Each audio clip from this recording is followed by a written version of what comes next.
Voila, the lights are on. Nisi, Stephanie, good to see you guys again. Karina, Paddy, good to see you as well. The format of this episode is going to be slightly different. What I'm going to do first is I'm going to take you through a little bit of the story between Vincent van Gogh and Cornelia Adriana VOS. That's KEE VOS, right? One of Van Gogh's girlfriends, and it obviously didn't work out too well. Timmy, I think you want to take your position, right? Okay, so I'm just going to put a link to the letter that we're going to deal with first from 15th of July. I'll just put that in the chat.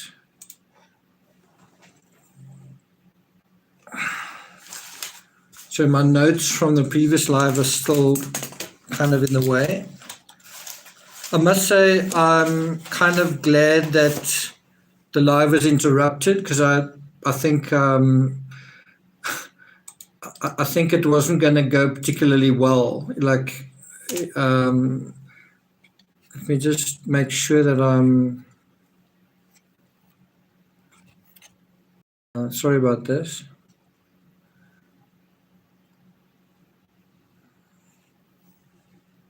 Just want to take it off mobile data. Okay, that's done. That's done. Can you guys see me okay? I updated my phone when the power came back on, like with an Android update, and my phone seems a little bit different. Do I look different? Nisi says, glad to see the live went well with so much emotion. Yeah, I think it was better that I stopped at about 45 minutes. Anyway, I was kind of in two minds about doing the live, and it was like, this is what I do, but it was also like, well, do you want to be kicked in the teeth? Do you want to get a right hook in the chin? So I was like, yeah. So I think I lost about 10 subscribers based on putting that video up. So not the end of the world, but definitely not great. Susan Baker says you're looking good. You mean the picture quality is good. So does anyone want to know what I did after the power went out? Picture frame off here. Yeah, I must say the picture frame, when I actually had the picture done behind me, I gave the guy strict instructions, and then I won't say ignore them, but when I got the picture, it needed to be bigger, and unfortunately that picture framing company I think went bankrupt afterwards. So I'm aware of green screens and stuff like that, but I kind of wanted a proper picture. Unfortunately, as I say, when I gave the guy instructions for this size, he just did it his own way, and so I've been struggling with this whatever you want to call it, annoyance ever since. Yeah.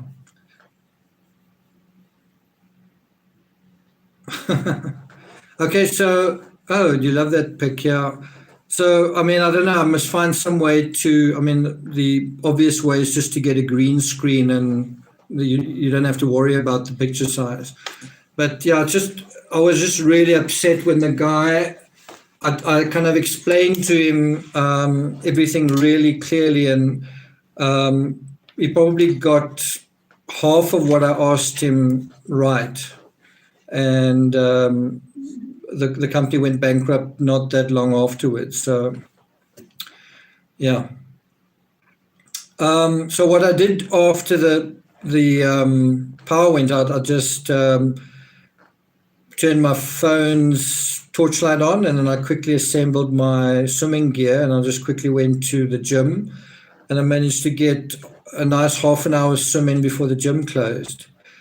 Yeah, so I kind of I must say, when the power does go out, I tend to exercise. I'll ride my bike or go for a swim or something like that. So it was actually quite a nice swim as well.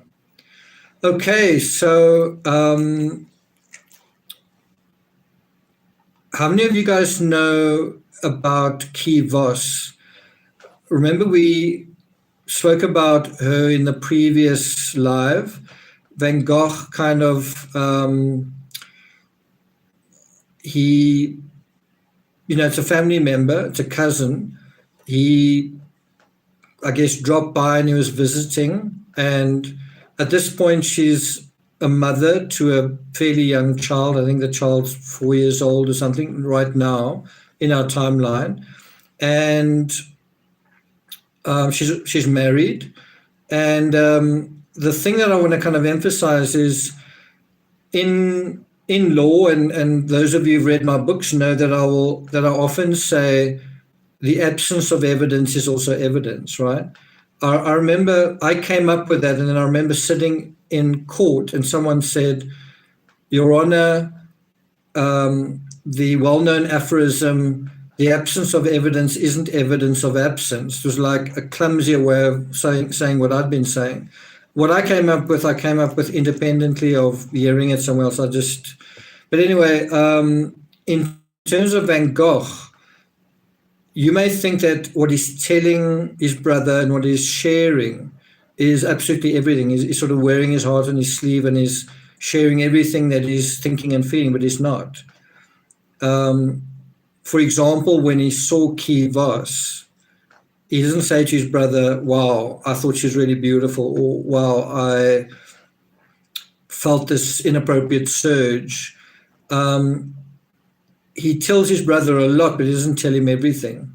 And what I mean by the absence of evidence is also evidence in terms of the Van Gogh story is 4 years from now, Vincent's going to make a nuisance of himself by declaring his undying love to KEE VOS, and everyone is going to be upset, humiliated, annoyed,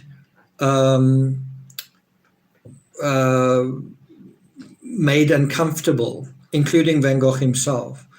And what you've got to ask is, why is he having these inappropriate feelings, and why has he got this almost inappropriate intensity?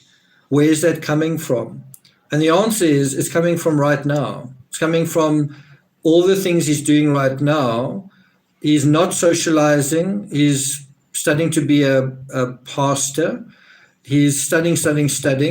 He's not socializing. He's kind of antisocial. He's not having any sort of casual interactions with the opposite sex. He's not hanging out with male pals who've got girlfriends. He's literally, yeah, as Nisi says, he's a loner. But the part that we need to emphasize is it's not healthy. So although what he thinks he's doing is good and appropriate and godly, and no one's going to argue with him about that. No one's going to say, what he's doing is kind of, he is being a commendable fellow. He's trying to study up on God's word, and he's reading poetry and all this kind of thing. But it's almost like he's aiming this high. He's trying to be like a superhuman, and he's not taking care of the ordinary nuts and bolts, meat and potatoes of any person, which is, some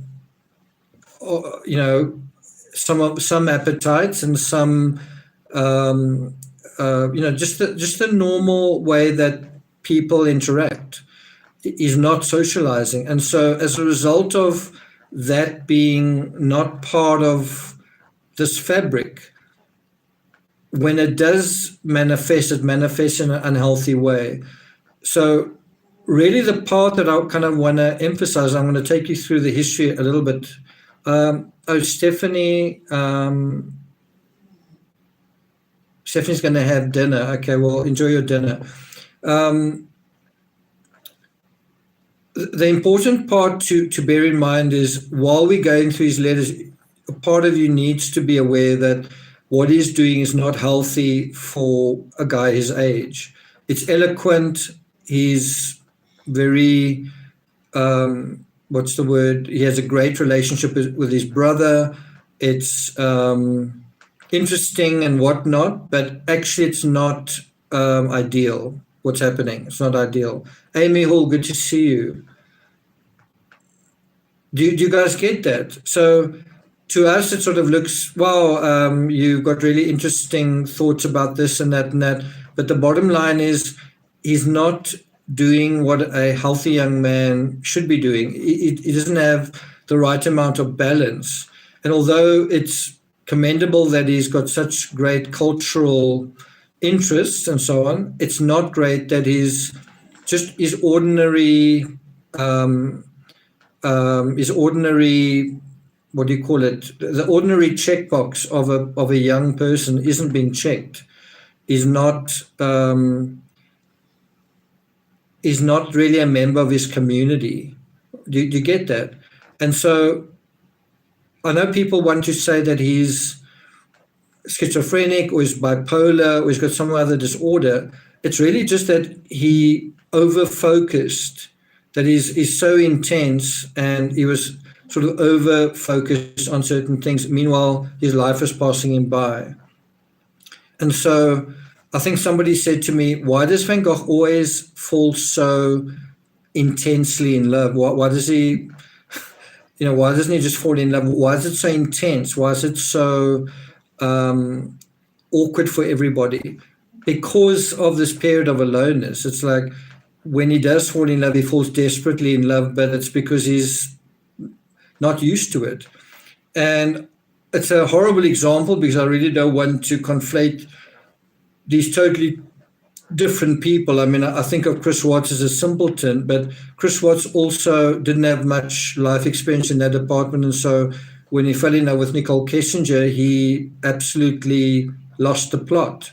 But it's the same kind of thing of not having experience means that when you do, it feels like an explosion. Do you get what I'm saying? Karina says, this is very true. Then he falls in love with homely, unattainable woman. Yeah.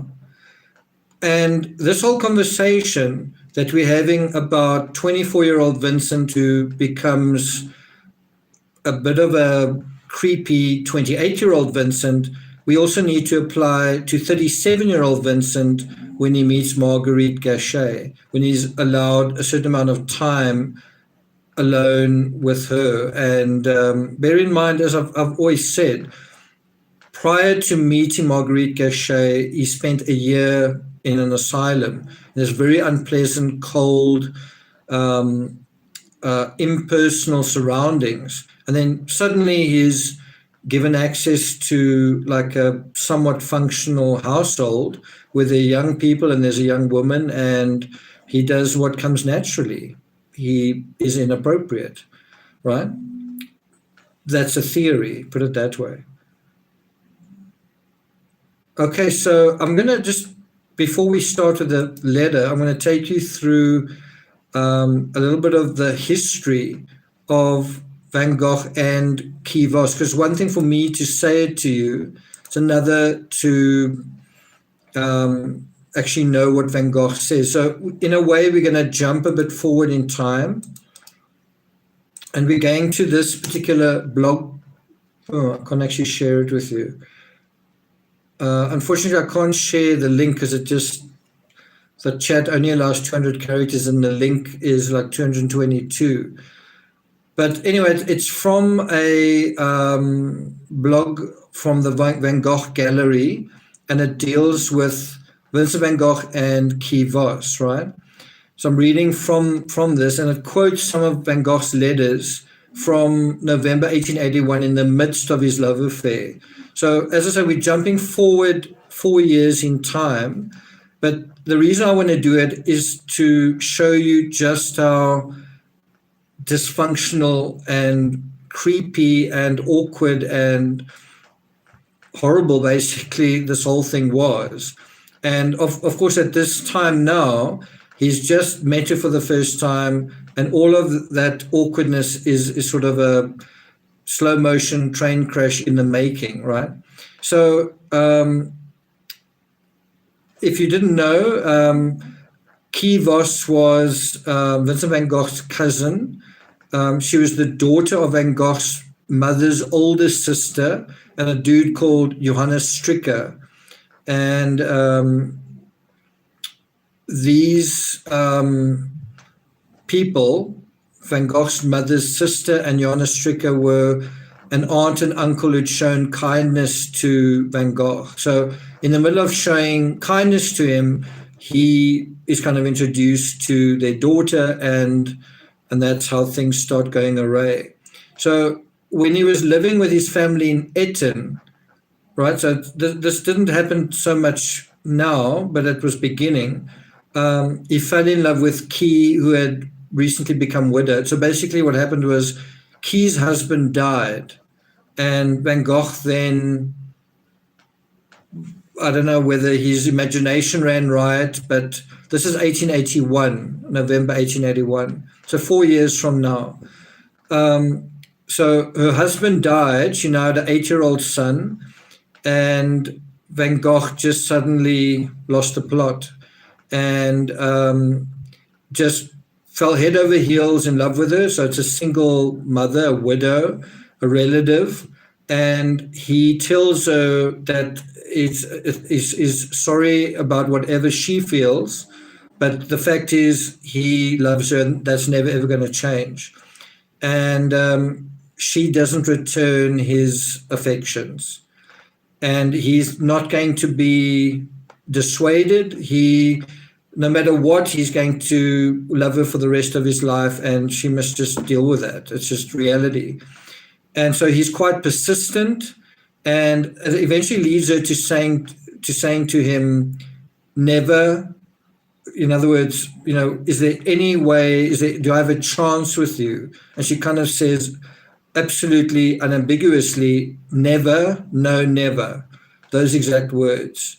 Never, no, never. It's not going to happen. Susan says, is that acceptable to be cousins? To me, that's not the issue so much. It's not so much the issue that they were family. It's kind of a part of it. But to me, the bigger issue is she has a child. He isn't taking no for not. You must bear in mind, if you take everything away, he declares that he loves her, and she says, I'm not interested, and that doesn't change his mind. So just on that score, where if you take everything else away, he likes her, she doesn't like him. And now she's not gonna, feelings aren't going to change. And so this creates a big dilemma for the whole family. So as I say, we're jumping a little bit ahead, and the best thing to deal with this is Van Gogh's own words. So we're jumping to November 3rd, 1881. We're going to come back to the 1877, but in this particular letter, Vincent writes to his brother, and he says the following. There's something on my mind that I want to tell you about. You may perhaps know something of it already, and it will not be news to you.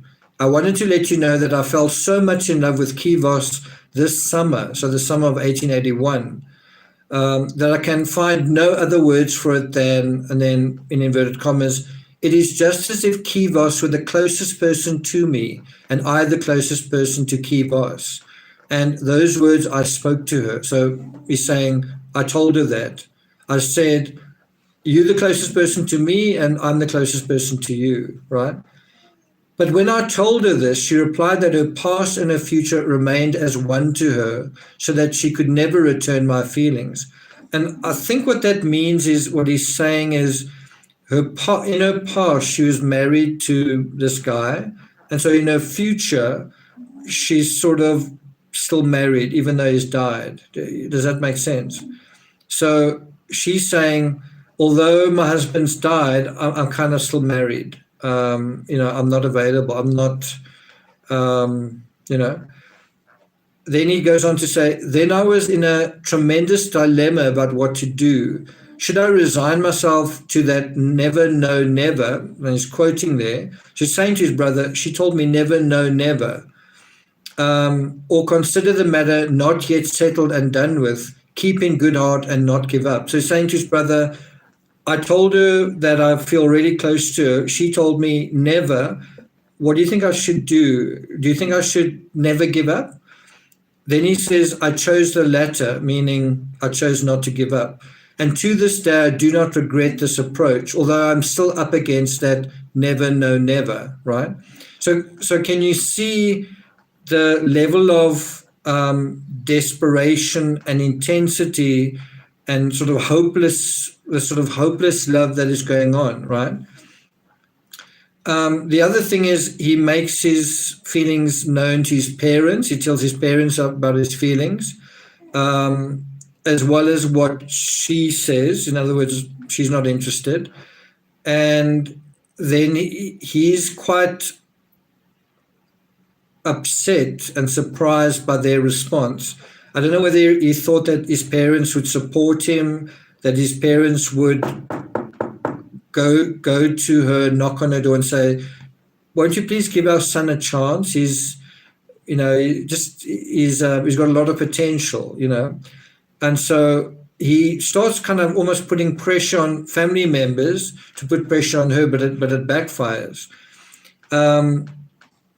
And so instead what happens is family members start getting more and more upset, and they think, well, this is just going to pass, it's just kind of a mood, but then it kind of doesn't, right? It sort of lingers.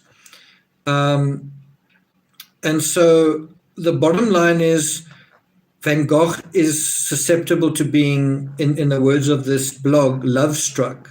So he's totally in love, but the person, it's totally unrealistic.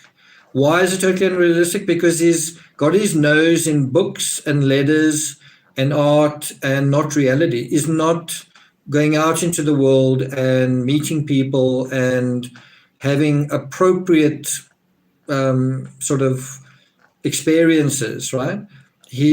And so as a result, you've got these weird things taking place. And of all the relationships he had, I don't know whether VOS is one of the mildest. I mean, there's other stuff that we're going to get to that's, to me, 10 times worse.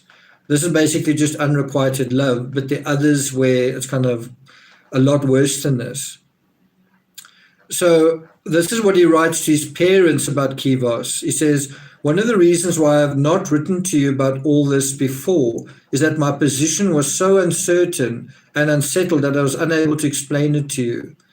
Now, however, we have reached a point where I've spoken about it not only to her, but to father and mother, to uncle and aunt Stricker, and to our uncle and aunt at Plissenhagen. So he's making a huge deal out of this. He's talking to everybody. He's talking to her family members, his family members, and you can imagine it's making her feel very uncomfortable. It's almost like peer pressure, but supposedly from family members, except the family don't really approve. So anyway, he goes on to say, similarly, I didn't take it amiss when Uncle Stricker said that there was the danger that I might be severing friendly relationships and old ties. So his uncle kind of says to him, I hear what you're saying, but you realize you could actually start, the family ties might actually be broken because of this. You might cause us to sort of, do you know what I mean? Like we're going to hold grudges against one another. We're not going to talk to one another. There's going to be a schism in the family. And so he says, in my view, the real issue, far from severing old ties, was to see if the old ones could not be renewed where they were in need of repair. So Van Gogh is really arguing, and he says, rather than my feelings for VOS being a strain on family ties, It's actually an opportunity for family ties to be renewed. This is bringing all of us together. Isn't it wonderful? So can you see how it's not just that he has these feelings, but he sort of sucks everyone up into that drama, and it becomes a big sort of spectacle, right? He goes on to say, I told you that the position has now become more clear cut. First, KEE says never, no, never. And then I have the feeling that I'm going to have an immense amount of difficulty with the older people who consider the matter settled. So Vincent's saying, I guess his parents, Dad, Mom, KEE said never, no, never. But I think the bigger problem here isn't that. It's the older people who think that has settled the matter. So it's almost like VOS has said to him, listen, it's not going to happen. And he's saying, that doesn't bother me. I'm not going to let that, I'm not going to be dissuaded by that. I'm not going to lose encouragement. The part that I'm worried about isn't you rejecting me. It's actually the older people saying, okay, that settles it. She's not interested. That settles it. And he goes on to say that he thinks these older people will try to force me to drop it. He says, for the time being, however, I think they'll go about it very gently. So he's counting on these family members sort of gently persuading him, and he's thinking that's going to help him. The fact that they're going to be gentle about it means he can keep sort of knocking on the door, so to speak. He goes on to say, but now you will realize that I hope to leave no stone unturned that might bring me closer to her. And that is my intention, to go on loving her until in the end she loves me too. Right? But can you see how this is totally over the top? He's been told no, the family are against it. And instead of losing heart, he's, if anything, is more committed. It's now, I'm going to leave no stone unturned. I'm not going to stop loving her until she loves me too. It's just inevitable, right? So, yeah, so Paddy says he sounds like a present-day stalker. Well, exactly. So this is the side to Van Gogh that a lot of people aren't aware of. And you can giggle at it. You can say it's quite amusing. You can shrug your shoulders, but it's nevertheless part of this guy who's not a perfect person. And what it shows is that he's got human feelings like any man. I don't mean all men are attracted to women. I just mean like any person tends to have a libido, and he has a libido as well. He has a libido at 24 years old. He has a libido at 28 years old. He also had a libido at 37 years old. And so that's part of who he is. So, if you're thinking, I don't understand him, why this, why that, some of it's not rocket science. Some of it's just, he's someone just like you, and what is he not getting that's just like you? Well, one of it is just affection. And so he's going to kind of these extremes, right? And VOS is just one of them. And if you think that the whole true crime rocket science theory that he was making unwanted advances to Marguerite Gachet, if you think that that is based on nothing, it's not based on nothing. It's based on this. This is one example, but the other examples. It's also based on him saying, I want to paint Marguerite Gachet again. He paints her, and I want to paint her again. And then he, right? So can you see it's anchored more in the reality of who he is, in his identity, than you might think at first glance. So anyway, at the end of November, Van Gogh sent his uncle a registered letter. And I think the idea was that because it's registered, he has to open it. So he's kind of forcing his uncle to open the letter. And he says he tried to draw his uncle's attention to a few points which I fear he overlooked. So he's kind of making a case, almost like a court case, why chasing the fairy tale, yes, indeed, is making almost like a case why he should be allowed to date KEE VOS, right? And he says, I'm worried that you overlooked a couple of points, and so I'm sending a registered letter, and you need to take notice of this. And he admits that this letter is very undiplomatic, so he doesn't mince words. He says it's very bold, but I'm sure at least it'll make an impression on him. He says perhaps at first it will cause him to use a certain expletive. So he's expecting his uncle to sort of swear in exasperation. And he says, he will probably, when he reads this letter, he will use a word that he would definitely not use in a sermon. Then after writing this letter, he went to see his uncle. So he's really following up. And so in December, so it's just a couple of weeks after he told his brother about this, Van Gogh writes the following to Theo. So now he's gone to see his uncle. He sort of confronted his uncle, and now listen to this. He says, meanwhile, this is a letter to his brother, December 1881. Meanwhile, I've been to Amsterdam. Uncle Schrikker was rather angry, though he gave vent to it in more polite words than, God damn you. Right? He says, Uncle Schrikker was a little bit angry, but he gave vent to it in slightly more polite words than, God damn you. But nevertheless, I'm not sorry I paid that visit. What must be done now? For you know that I came back no less in love than I went. So now it's like you sort of want to pull your hair out. So he goes there, he has this confrontation.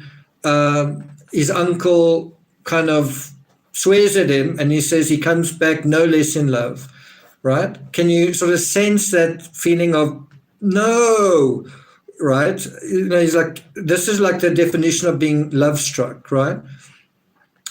He says, I came back no less in love than I went, but not because she had encouraged me. On the contrary, she made me for a moment, or rather for 24 hours, profoundly miserable. But when I thought it over, I seemed to see some light after all. So he goes there, she's miserable, she makes him miserable, and somehow out of all of that misery and rejection, he somehow finds some thread to kind of cling to. And he says, when I thought it over, I say, and somewhat more seriously than romanticism or sentimentality would allow, but it looks less and less like gathering strawberries in spring. Well, the strawberries will no doubt come in due time. So he has this weird epiphany where he's comparing his plight to strawberries are eventually going to come forth, and it's just a matter of time. It's inevitable. He's absolutely convinced of his feelings, and no matter what her side of the story is, she's eventually going to kind of come around, and that's inevitable as well. And nothing's going to dissuade him from that. Yeah, A plus for effort. And he's saying, I'm a bit more serious than sort of, this is beyond romanticism. This is beyond sentimentality. Well, clearly it is, clearly. Then it goes quite far into the future, 5.5 months into the future. May 14th, 1882, Van Gogh writes to Theo, and he offers sort of a reminder of what's kind of been going on. So all of this drags on for almost 6 months, and his love is sort of not abated, right? Which shows you just what an intense and kind of scary, intense person this is. So he writes his brother and he says, to express my feelings for KEE, I said resolutely, she and no other. I'm not interested in anybody else. And her no, never, never was not strong enough to make me give her up. I still had hope, and my love remained, notwithstanding this refusal, which I thought was like a piece of ice that would melt. But I could find no rest. The strain became unbearable because she was always silent, and I never received a word in answer. Then I went to Amsterdam. There they told me, when you're in the house, KEE leaves. Right? In other words, if you go and visit her, then she will immediately leave the house. In other words, they're going to make it impossible for him. She answers, certainly not him, to your she and no other. And she also says, your persistence is disgusting. So it's not just like a kind, polite no. She's actually becoming disgusted by this whole thing. It's like, I've said no, no is no. And he's like, no, you like ice, you're eventually going to melt, right? And I think it's true. His persistence is disgusting. I do think, in a weird way, it makes for a kind of Shakespearean level comedy about this strange fellow who is overcome by a kind of madness, right? A mad feeling of love for someone that's totally irrational. And, he's not an imbecile, but he's acting like one. Nevertheless, his words and his efforts are quite sophisticated, but it's nevertheless crazy, right? Anyway, so I'm not quite sure what to make of this. I don't know whether this actually happened or he suggested it, but this once again gives you an idea of the level of intensity that we're talking about. And part of it is quite troubling and kind of saddening. So these are his words. He says, remember, they've said, when you're in the house, KEE leaves, right? So the next thing he says is, I put my hand in the flame of the lamp. So bear in mind, they have, they don't have like electric lighting. So they have gas lights and gas lamps. So he says to his brother, I put my hand in the flame of the lamp and said, let me see her for as long as I can keep my hand in the flame. And so, again, I'm not 100% sure if that really happened or if he's quoting someone, but it sounds like it was literally a case of, they said to him, you may not see her. And he said, bring a lamp, bring a flame. And for as long as I can hold my hand above this flame, if I can do it for 5 seconds or 10 seconds or a minute or whatever, that's how long I should be allowed to see her, right? Pretty intense, isn't it? And so instead of them allowing him to do this, they blow out the lamp and just said, you will not see her. So you can't even see her for 5 seconds. You can't see her at all. But what an intense thing to suggest. I'll put my hand over a flame, and as long as I can stand it there, that's how long I should be allowed to see her. So it's pretty intense. Then he goes on to say, well, it was too much for me, especially when they spoke of my wanting to coerce her. So yeah, they are actually accusing him of almost the A word, the same thing that's been going on in the Amber Heard thing. Not quite the same, but they say they spoke of my wanting to coerce her, and I felt that the crushing things they said to me were unanswerable, and that she and no other had been killed. So this seemed to finally do the trick, right? So after about 7 months of this sort of, I'm not going to take no for an answer, he says that feeling he had, she and no other had been killed. And then he writes the following. He says, then, not at once, but very soon, I felt that love die within me. A void, an infinite void came in its stead. I believe in God. I did not doubt the power of love, but then I felt something like, my God, why hast thou forsaken me? And everything became a blank. I thought, have I been deceiving myself? Oh God, there is no God! Exclamation mark. Then he says that cold, terrible reception in Amsterdam was too much for me. My eyes were opened at last. So literally what happens in this kind of conflagration is it's almost like an immovable force meets irresistible object kind of thing. Van Gogh is absolutely determined to have his way, and he doesn't, and he's devastated, and he's trying to make sense of it, and he kind of falls back on his faith, and there's nothing there to comfort him, and he suddenly feels reality. He suddenly feels what he describes as a void, an infinite void. So it's this moment where he realizes she's not there and it's not going to happen, and the fairy tale sort of fizzles away, and in the sort of the smoke of the aftermath, he suddenly realizes where he is, and he realizes he's in a void, he's in a vacuum, he's in a desert, the desert of the real.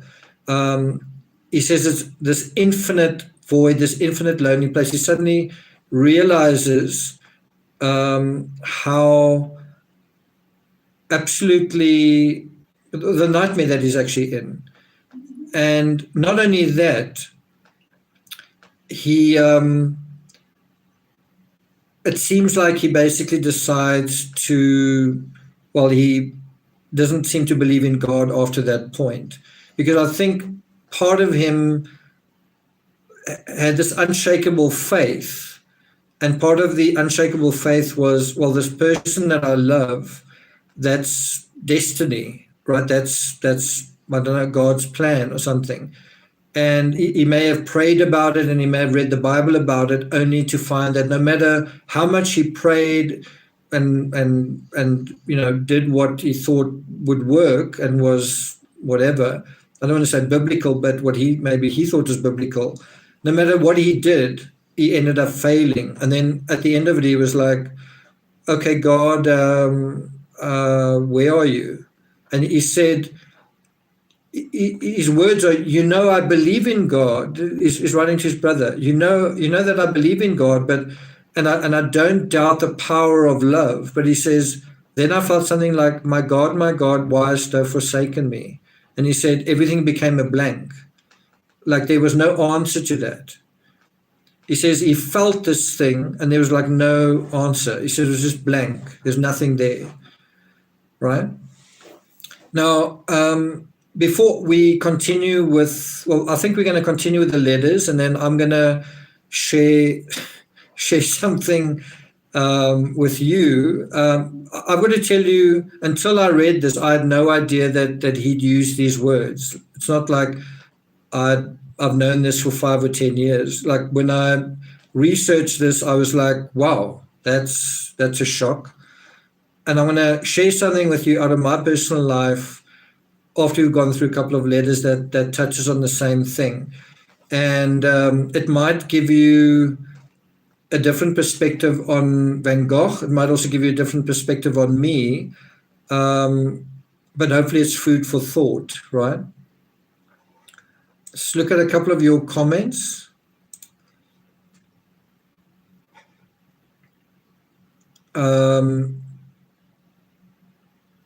Nisi says, depression would be difficult to avoid. Absolutely. Karina says he thought God would grant him this wish. Paddy says God gave VOS free will as well. Yeah. I think sometimes people think God is an insurance contract, that if you believe in God, God will sort of give you what you want. It's sort of, there's a bit of a quid pro quo. Not always, but if you really want something, why wouldn't God give it to you?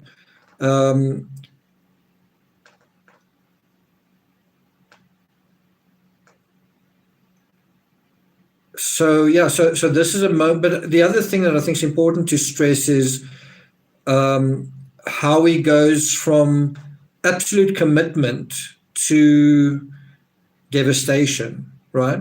So he was absolutely committed to studying the Bible, and then almost like that, it's gone. He's absolutely committed to KEE VOS, and fortunately, in that sense, that ends, but then that's gone. And someone who's in a situation like that, right, who's living not in the real world, who's caught up in daydreams, and if you think about the letters, he talks about the sun shining on a puddle and a bird flying and the trees and whatever. All of that's really nice, and it's important to observe nature around you, but it's kind of more important to be part of a family and be part of relationships with your fellow man. So it's important to see the world behind you and be connected to the world around you, but part of the world around you is people. You're a person, the world is peopled, and you need to be connected to those people. And so often when you see him talking about the church spires and the windows and this and that, he doesn't really talk about someone in that scene. I was walking down the lane, and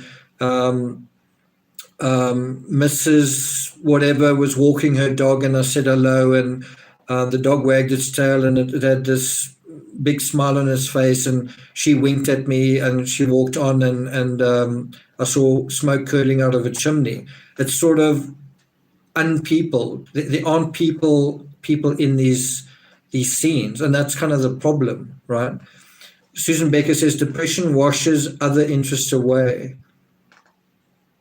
So the same thing that makes Van Gogh so interesting and so kind of amazing, his intensity also is kind of his worst enemy. It's almost like his worst enemy is himself. So the same thing that makes him very unusual, this intensity, this focus, this determination, makes him also, in other words, his best feature is also his worst, right? His best trait is also his worst. And yeah, Karina says, again, it illustrates how socially inept he is. And I've kind of often thought, isn't the thing that the thread that connects all crimes to one another, isn't it something as simple as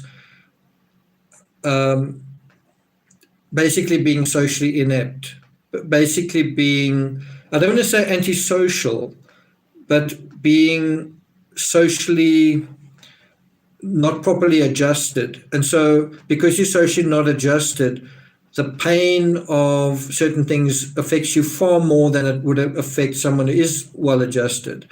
And so certain crimes that you see take place because someone has such a poor social power that they feel they've got to exert their power in a different way, because they don't have the ability to negotiate or state their case or be convincing, or you know what I mean? They don't have the ability to talk to someone and convince that person of their case. You know what I mean? They can't.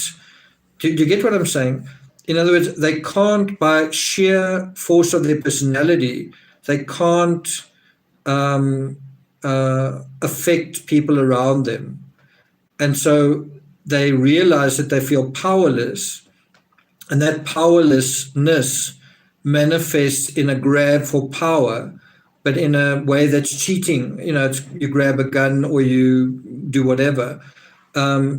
Because of this powerlessness, but within the social system, you try and cheat that by reverting to the brute person, which is using muscles and hands and all that. And you can apply that thing to Brian Laundrie, to Chris Watts, to so many cases where couldn't you just negotiate your way out of this dilemma?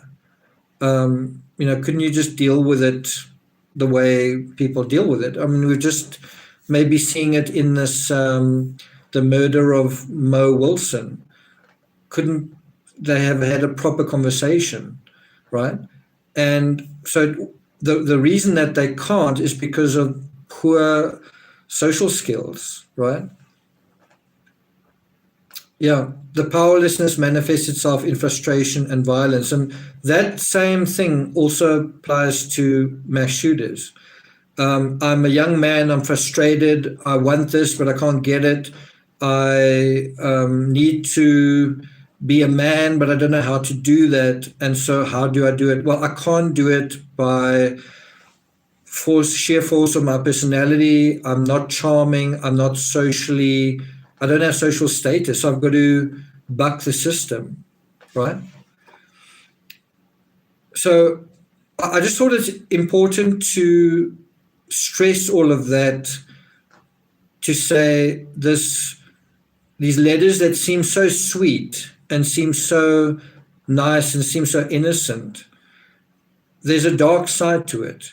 And the dark side is he is starting to daydream. He's starting to pull away from reality. And the consequence of that is that you're going to come back to reality and you're going to realize you've been so detached from realities for so long that by the time the lights come on, you're going to find yourself in an absolute void because you're not used to living in the real world, right? Living in the real world can be quite painful, but it's also, if you do live in the real world and you figure it out, it can also be really rewarding. But what I want to just emphasize is when we go through these letters, bear in mind, this is where Van Gogh is going towards, is going to this infinite void, is going towards pain. And how is he getting there? Well, by avoiding life, by avoiding, I don't know if he's avoiding people, but somehow he's not having this sort of interactions with his peers that he should be having. You know, instead of hanging out with other kids and their friends and whatever, he's studying up on the Bible on a Sunday and he's going from one sermon to the next on a Sunday. He gets a little bit of social interaction with his brother, but it's not quite what he needs, right? His brother's younger than him, and his brother seems to be as not quite as social as he needs to be either. And maybe some of it comes from the family expectation, right? Okay, so we're going to now go, so bear that in mind, that what this is becoming is dysfunctional. All of this focus on poems and words and whatever is ultimately becoming a bit dysfunctional. And that now takes us back 4 years to July 1877. And so if we could go back in time, almost like the blue fairy in Pinocchio, and if Van Gogh is kind of like this Pinocchio figure, and we could say to him, you know what, you're not a real boy. You're not acting like a young man should act. You know, forget whatever you're doing. You know, what you need to be doing is just normal things. You need to go outside and find the people in your community, you know, interact with them. And the problem is, even if he does want to do that, he's already at a level where who can he have conversations with? Do you know what I mean? Like, if you had to snap your fingers, who could he have conversations with that could talk to him about art? Because he's been alone, he's kind of separated himself in the sense of he's become somewhat of an intellectual figure. So really the only thing that's going to work is if he finds a woman who is a similarly intellectual figure, right? And where's he going to find, you know, a 20-year-old that is as cerebral as he is at this point, right? Anyway, so let's go back to Amsterdam, mid-July 1877. Dear Theo, I think we're going to just try and get to 1878, see if we can get there at least. Dear Theo, I'm eager to write to you again. You will also let me hear from you soon, I hope. This morning I went to the early service. The text was Ephesians 5 verse 14. Awake thou that sleepest, and arise from the dead, and Christ shall give thee light. Now, if you think just about that verse and what we've been talking about, 4 years from now, he's going to realize that he has woken up only to find out that he's dead, that his world is dead, that everything's dead, that the love that he thought he had doesn't really exist, and that in a weird way he's been sleepwalking through his life. And so I wonder whether, for example, this Bible verse doesn't give him a sense that maybe he has a sense that he's not alive. I'm saying as a 24-year-old, maybe there's a intuition, there's a thought that I'm not living, I'm not fully alive, I want to awaken. And a verse like this touches on that, and that's what resonates with him. Awake thou that sleepest, and arise from the dead, and he wants to. But the thing is, although that verse addresses that, saying that doesn't mean you've woken up. In other words, reading that and saying, yes, that is what I need to do.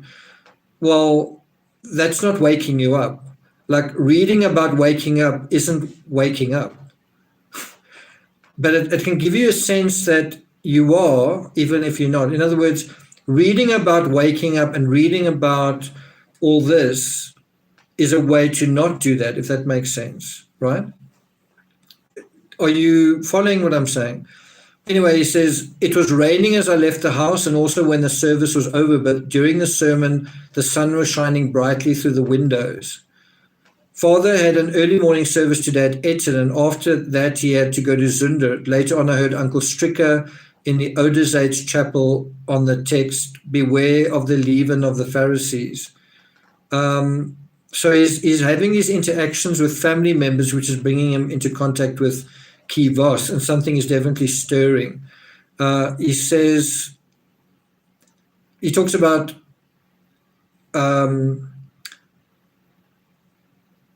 a message, a warning against attaching too much importance to outward forms and ceremonies without true and sincere religious feeling in the heart.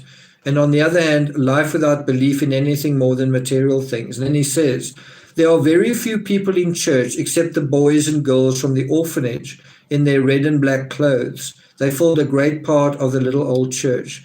So it seems like there's not a terrible variety of people there, just orphans, right? So he's not really seeming to meet young women in the church situation. He seems to be meeting sort of older religious figures and orphans, young children. I don't think I'm going to read the rest of this letter. He talks about a pastor who's very gifted, and I watched him leave the pulpit and pass through the church after the sermon. That tall, noble figure, that pale, tired face, and the noble head and the hair already mixed with grey made a deep impression upon him. So you kind of get the sense that he's looking at these male figures and he's almost hero worshipping them. He's almost getting a sense that if I can be this figure, I'm going to, what I need to be a man, to be wanted by society and to be an asset to society is one of these sort of preachers. That seems to be how he sees it. Then he says, perhaps you will go to Scheveningen today. I hope you will have a pleasant Sunday. How I should like to be with you in your little room. He talks about something else, full of windmills and sawmills, workmen's cottages with little gardens, also old houses, picturesque bridges. He says, the study is very difficult, but I must keep on. Are you reading a nice book? Okay. Now we go on, I think, to August. Oh, it's the 27th of July, 1877. Dear Theo, thank you for your last letter from home. I heard that you had visited Morve already. It must have been a pleasant day. The other day I met a young man who had just passed his entrance exam for Leiden University. It's not easy. He told me what they had asked him, but I must keep courage. With God's help, I will pass, and other examinations too. He says there are Greek lessons in the heart of Amsterdam, in the heart of the Jewish quarter, on a hot and stifling summer afternoon, with a feeling that many difficult examinations await you, arranged by very learned and shrewd professors. I actually think we've been here before. We've touched on this.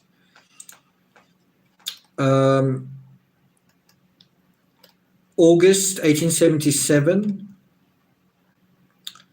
I think we've done that as well. Well, sorry about this. Can you guys remember which letter we got up to? I'm now at 5th of August 1877.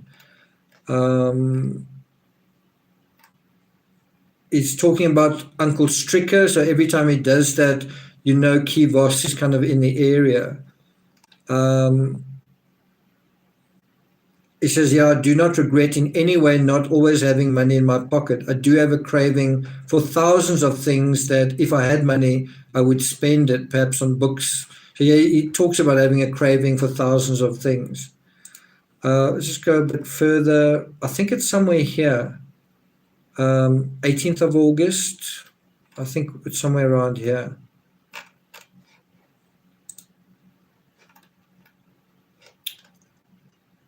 Mother's birthday, I seem to remember that.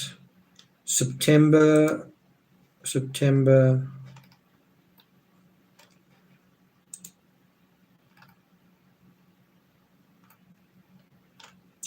I'm pretty sure we dealt with this as well.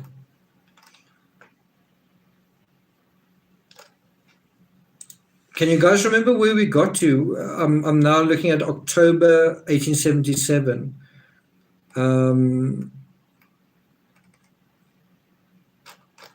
I think let's just go to November, and hopefully that'll take us where we need to be. So if this rings a bell, we'll just go on to the next one. 19 November 1877, Dear Theo, I'm eager to write you again because I often think of you and wish it were Christmas when we shall see each other again. Here the dark days before Christmas are as a long procession at the end of which shines such a light, the feast of the nativity, the friendly lighthouse behind the rocks when the water comes crashing against them on a dark night. This feast of Christmas has always been for us a bright spot and may it remain so. We're in November now. He says, I've been looking for an algebra and mathematics teacher. I've found one, the cousin of Mendy's. If I should pass examination, I will be able to congratulate myself because they told me at the start of my studies that a minimum of 2 years would be necessary for me to deepen my knowledge of these 4 subjects. If I succeed in October, I will have made up in a lot less time. He talks about studying exercises in preaching and recitation, history, Dutch grammar, the geography of Greece, Asia Minor, and Italy. He says, I apply myself to these studies with the tenacity of a dog that gnaws a bone. So, you already get the idea that his heart is saying, this isn't right. This is very difficult. And he just forces himself to endure. And then that becomes part of his psychology as an older person. Don't be put off by failure. And although that's not a very good lesson, for example, in terms of relationships, perhaps, it is for an artist, it's a very good thing to be a focused and disciplined artist that doesn't give up. If the art is to emerge one day, right? Of course, you can also be an artist that isn't any good, and if you never give up, well, you may have a life of delusion, right? So it's hard to say. I'm just saying generally with artists, you need to believe in yourself and have just, some kind of self-belief, resilient self-belief.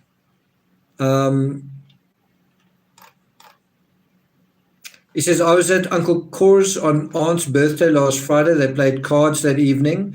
And as I cannot play, I read in a book about something. I think it's the Crusades or something, but he says it's a fine little book, and I should almost say written with a sentiment of taste maris. So he, I guess, meets with some family members and probably comes across KEE every now and then. He says Uncle Jan and Uncle Cor were ready to start for Brussels together. Okay, so that's that letter. 25th of November, 1877. Thanks for your nice letter and also for that page from Michelet. I've copied it on the back of the map of Normandy and Brittany. How noble and beautiful it is, with a peculiar, weird beauty, the finest expression of which we find in that story of Elijah near the brook Kishon and with a widow. It is written in simplicity of heart and simpleness of mind by one who was sorrowful yet always rejoicing. He writes here, father wrote from Brussels and later wired both the uncles to come. When the letter came, Uncle Jan had just gone to the Ladystraat, and I went there too to bring him the letter, though rather afraid that Uncle might have just gone home and we should miss each other.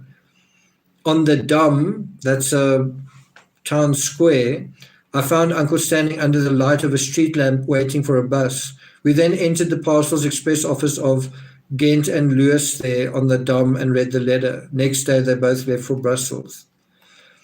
I've had a few moments where I've contemplated this sort of idea of, can you sometimes live decades of your life, if not more, without truly being alive, without truly having an original thought, without actually being alive on your own terms? In other words, you're not living someone else's fairy tale.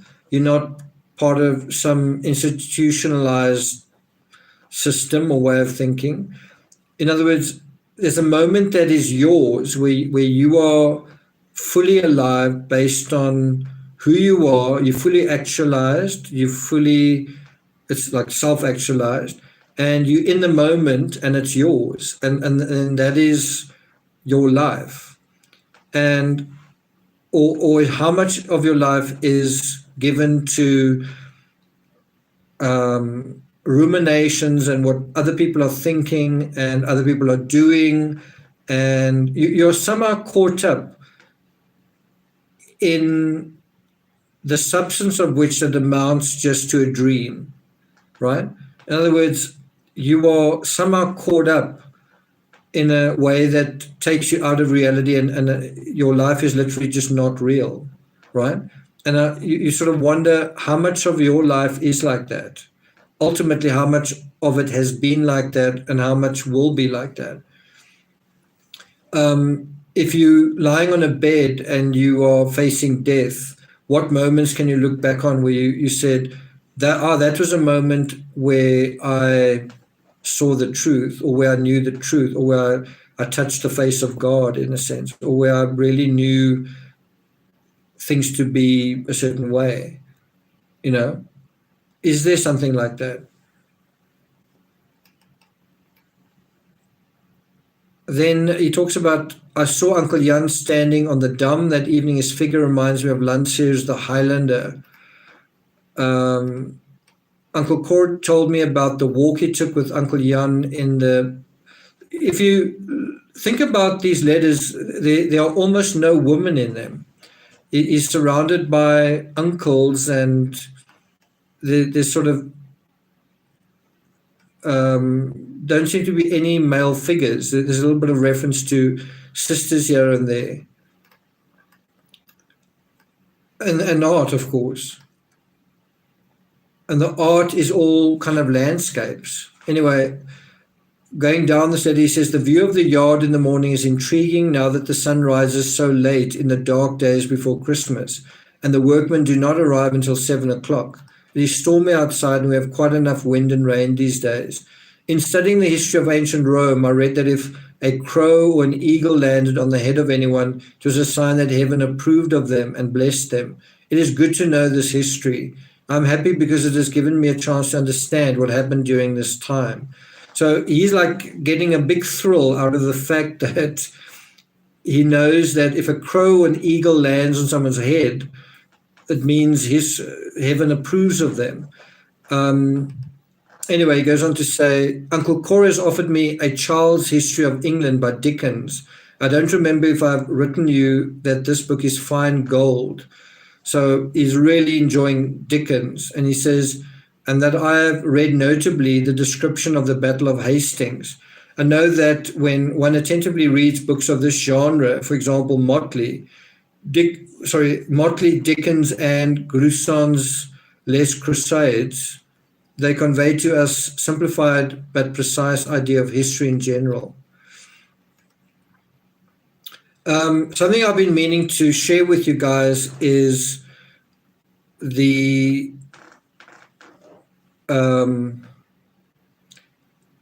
idea, the belief, I guess, or the sentiment, not that it's a sentiment, but that introspection, and that's what Van Gogh is really famous for. I mean, all of these letters are examples of introspection. Introspection can be infinite, right? Do you know what I mean? If you begin the process of introspection, it doesn't end. Only you can decide how much introspection is enough. In many ways, I feel like we live in a world where there's precious little introspection, but there are certain people, I'm perhaps one of them, where the introspection goes on for too long and for too far. You know, you don't need to go that far into it to know yourself and to know your feeling about something, right? And so I'm just saying it's not like there's a limit to introspection. Introspection can be absolutely infinite. And when you realize that, you realize it's only up to you to say, okay, I've analyzed this enough. I've interrogated myself enough. I've beaten myself up enough. I'm never going to necessarily reach the end, but I'm going to decide this is the end of this particular topic, whatever it is. There was something I wanted to add to that in terms of introspection. Yeah, let's see, maybe the thought comes back to me. Anyway, he talks about, I have to have copied a few more of those maps. It must be done well, and I'll try to do it the way I see others who take their works seriously, also take their work seriously. It's a race and a fight for my life, no more, no less. Whoever gets through this course of study and perseveres in it to the end will not forget it as long as he lives. To have done this will be something to treasure. And it may seem as though that you gain this terrific amount of knowledge and wisdom by reading the knowledge and wisdom of others, but that also needs to stop at a certain point. There's a point where you need to stop reading and stop, all of that, and gain your own wisdom. Reading, it reminds me of movie reviewers who think they are so clever because they've seen a movie no one else has, and then their review of the movie is simply saying everything that happens in the movie. And they think that what they're doing is this great service. But all they're doing is they're plagiarizing and they're copying something that no one else knows about, as if to say, hey, I've got this information that I know you want. And then their review of the movie is basically saying what the movie is about. That kind of person adds nothing to the world. They are like thought parasites. But in the same way, you've got to, let's say it's a movie, but I mean, it's anything. You entertained by something, you're interested by something, and then you need to go and do something yourself that is going to be of interest to somebody else, right? All I'm saying is the other way of interpreting that is somebody writes a movie review. As far as I'm concerned, it's only worth something if you watch the movie, right, and then you take something out of it that resonates in a way that adds to, in other words, the movie is what it is, and you can't, how can I put it? The movie is what it is, but you need to try and add to that by taking something out of your lived experience or something out of our common human experience. That's then adding to the fabric. But simply regurgitating the movie you saw doesn't make you the guy who made the movie, right? Thanks, Margaret Zabinski. Good to see you here. Brigitte Bowman, good to see you as well. Is it Bridget? I always also wonder, Git from Sweden, is it Gita or is it Git? Anyway, it says, what a good employee that Wirda is very clever too.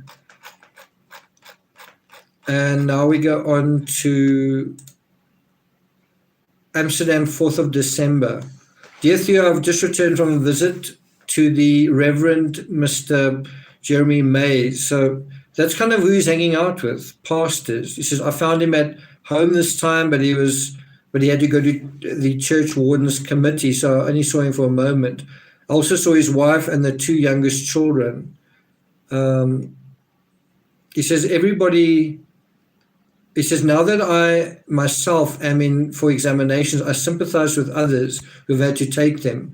Judging from some expressions, I can now imagine how they feel. Everybody who wants to reach a social position must go through a time of great difficulties and exertion. Success may depend on trifles. So, what he's saying here is that he's trying to reach a social position. He's trying to reach a point of social influence. He is doing all of this to actually, I guess, ingratiate himself with society.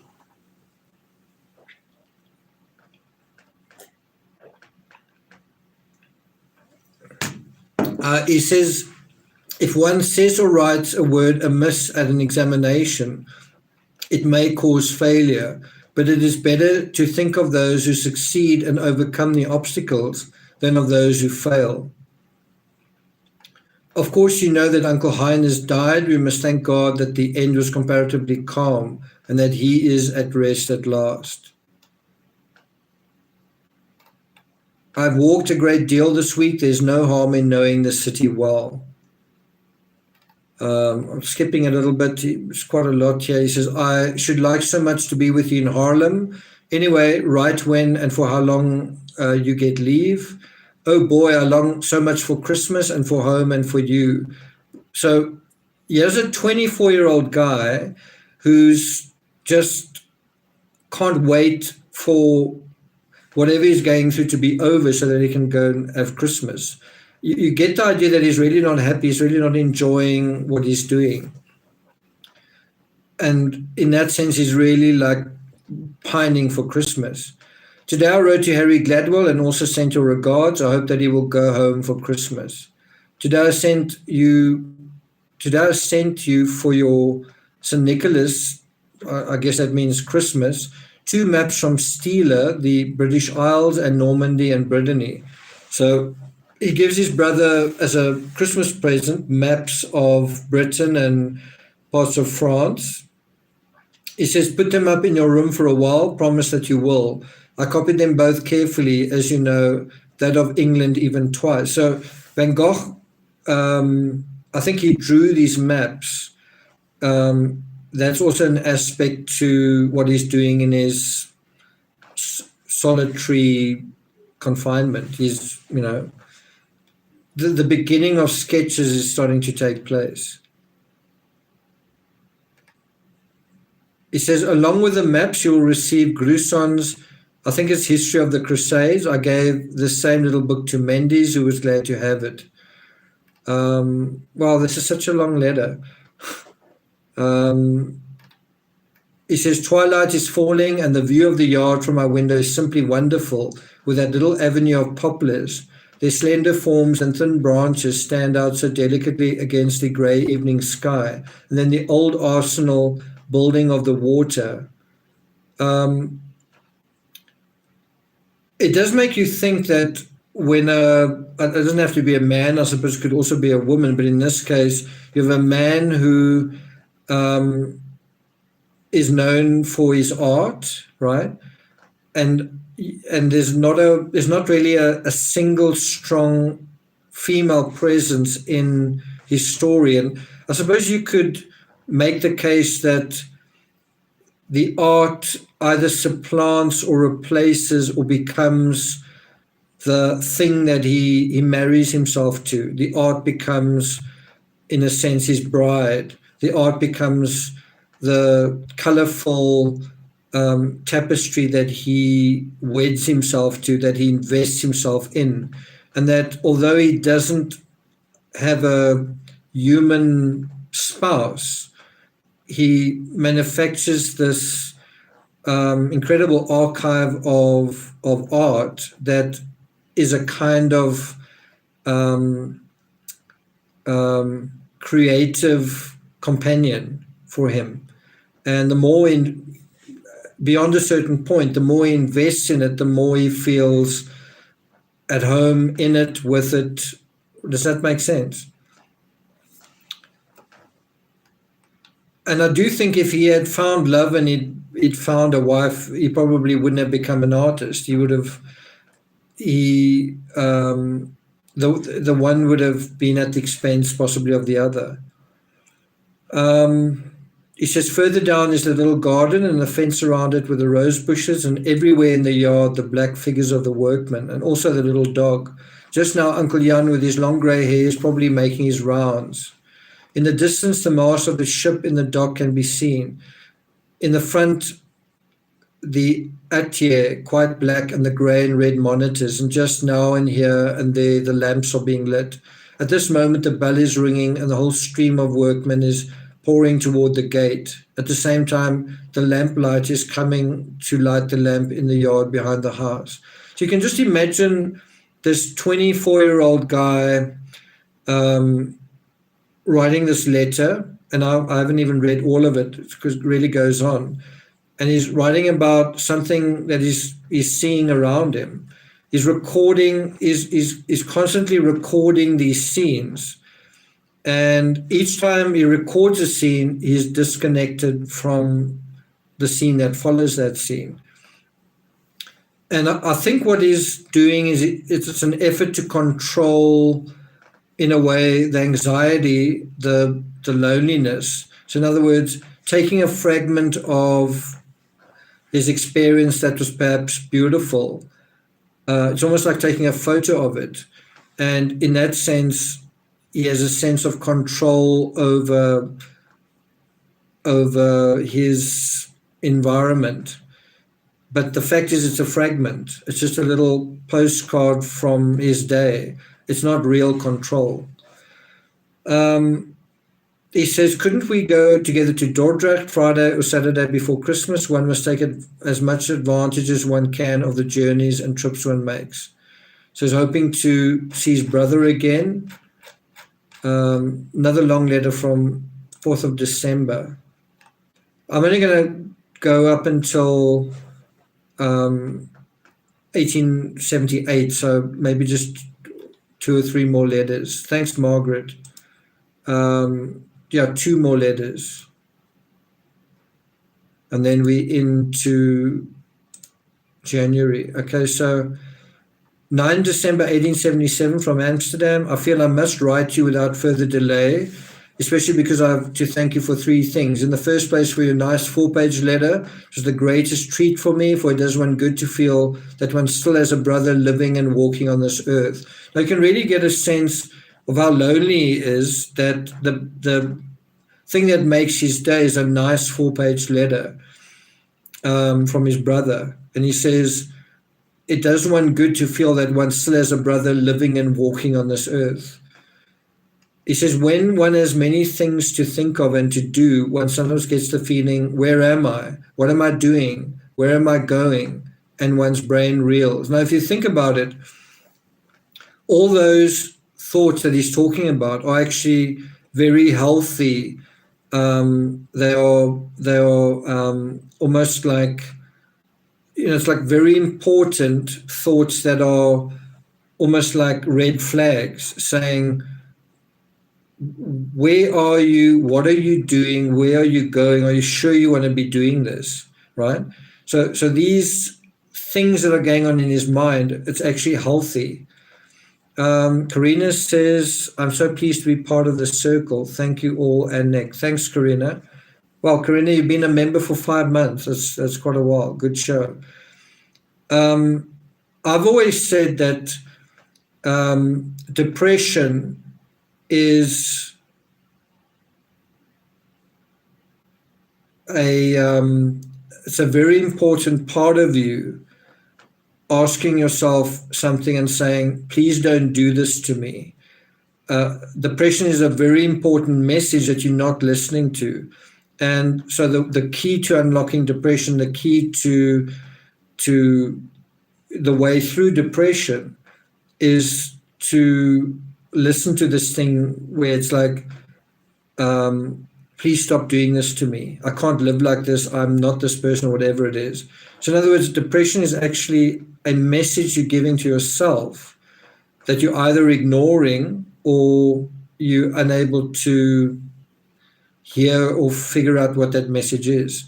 And that's really the challenge you have, is it's a message that's being sent, you're just not receiving it.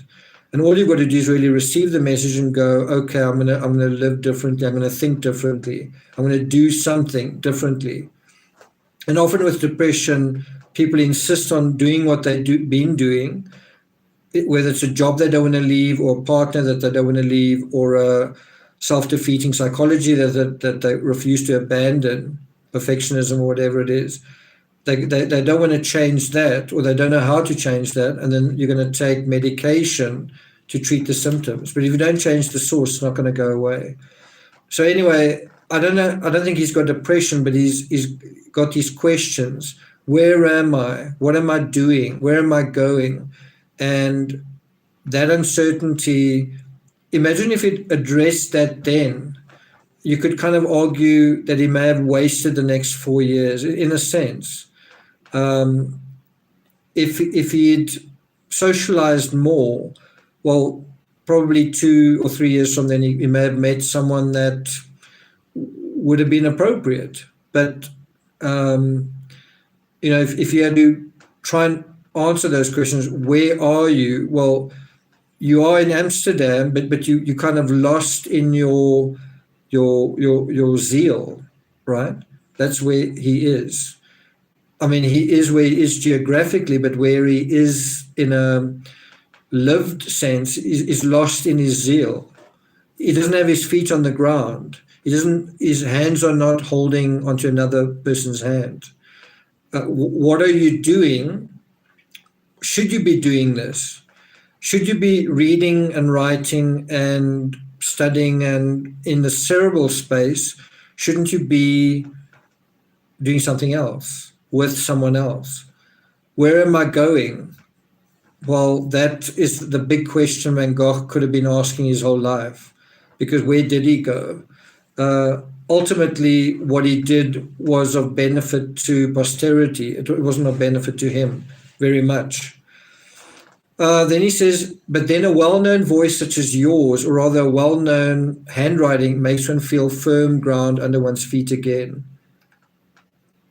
So his brother helps him feel balanced and stable, and that he's not lost. So this is quite a deep letter from him. He says, thanks for the 10 stamps.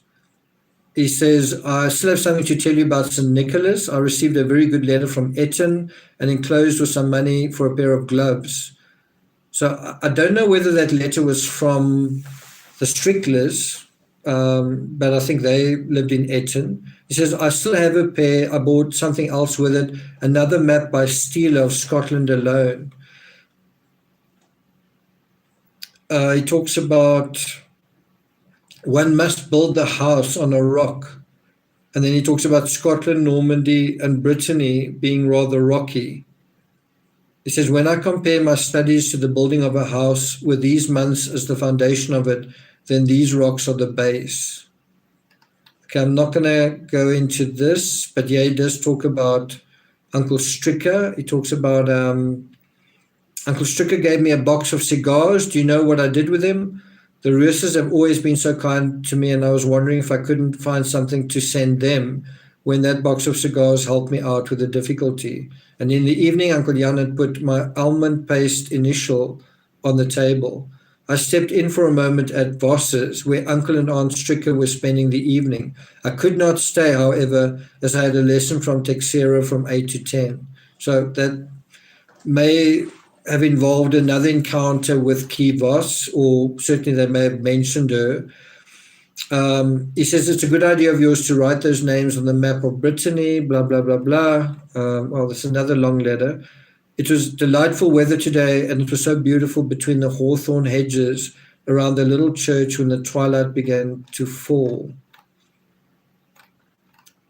Now I must hurry, for I have to set to work so that next week I can probably come to The Hague for a day, for instance, Thursday, perhaps later.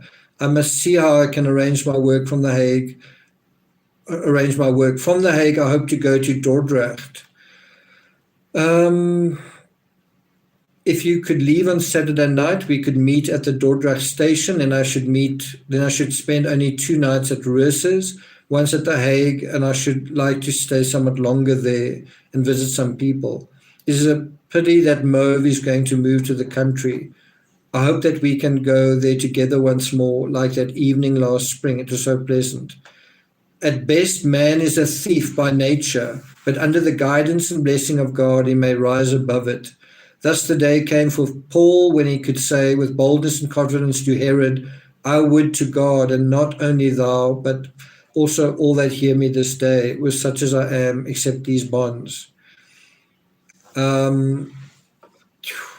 This is quite a long letter. Talks again about the house on the rock, and then that's that letter. Bridget says, what always strikes me is how lovely he was and how misunderstood and misrepresented he was. Yeah, definitely.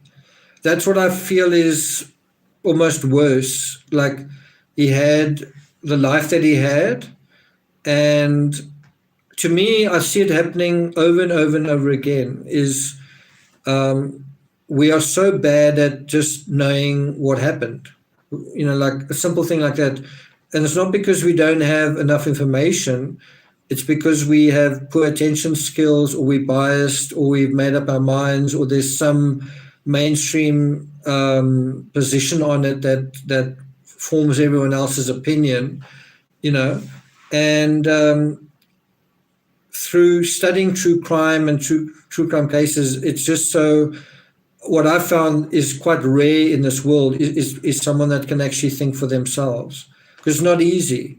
When you think for yourself, you can not always, but you can often have a opinion that differs from someone else's, and that can be quite painful when all these someone else's tell you how stupid you are, and because you're outnumbered, you're clearly stupid, right?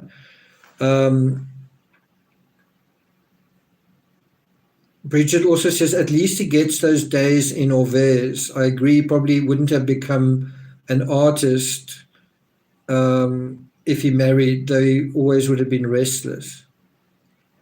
Okay.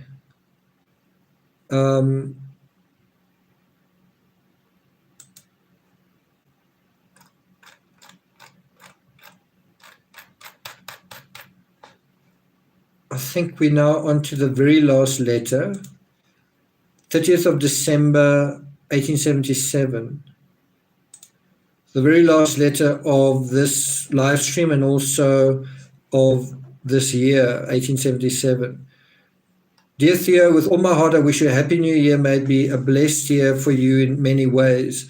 The days when you were here were good, but they did not last long. My vacation will soon be ended too, but I'm going to stay for at least one more day as Pa is so very busy these days, and it will be good to talk over quietly together and discuss how to set about my further studies. On New Year's Eve, Pa will also have to preach in Prinsenhage for the Reverend Mr. Keilman, because he fell and hurt himself, dislocating his arm, and he's unable to fulfill his preaching engagement on New Year's Eve, and Pa has offered to take his place. Thus, Pa will be preaching 9 times in 10 days. If you have not sent the postcard in question to Harry Gladwell yet, please don't for a while. I heard he's not in Paris any longer. Today I wrote his father. Perhaps I shall get a reply and then I shall have something to add to the roll. You forgot to take the etching after Maisonier with you. I shall send it to you one of these days, together with a lithograph after Jules Breton. Last week it snowed and Cor had great fun with the sled. I think that's his baby brother, Cor. There are not many references to him, but this is one of the few. So it snowed and they had some sort of family time playing in the snow, and he said it was great fun. He says, I too, for I went sledding on the road with him and a little girl who was staying with the Stuxtruus.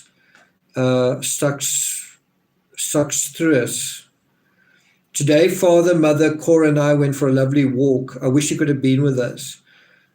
Yesterday, I went to see mother's sewing class, which she teaches nowadays in the vestry. It is really lovely. One would like to have a painting of it.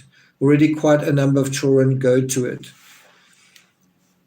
By chance, I remembered another painting bearing on Brittany, namely blah, blah, blah, a number of children kneeling in the corner of a church at twilight. There's also a big etching of it done by the artist himself, which you may know. Jacques once etched the same subject, but on a smaller scale. Thanks a lot, Nisi. Nisi says, thank you, Nick. Such a thoughtful, kind group of people you all are. So refreshing. Well, I must say, that is definitely something I'm very grateful to you guys for, that we have created this nice group where we all get along and we're all interested, and it's a small group, but it's definitely I kind of enjoy being with you guys as well.